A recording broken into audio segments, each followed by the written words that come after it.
St. Louis man says his hair is at the heart of his discrimination claims. Donzel Leonard claims he was fired because he refused to cut his hair. Leonard's talking only to News 4 tonight. He tells Venton Blandon why he didn't cut his hair. Donzel Leonard enjoyed working for about a month at Energy Petroleum.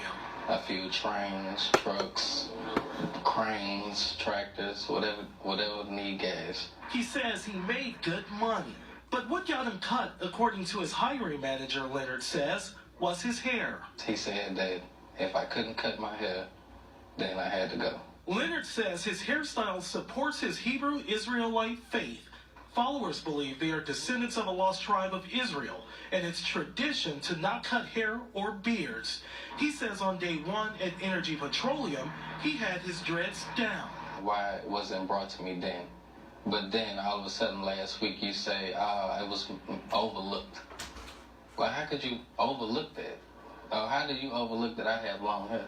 Leonard showed News 4 documents numbered by his company outlining rules. He points out he got those on day one.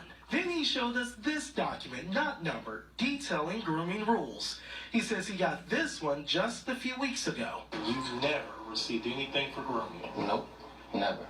That paper was the first paper I received. Watching out for Leonard over 4 business days, I called Energy Petroleum.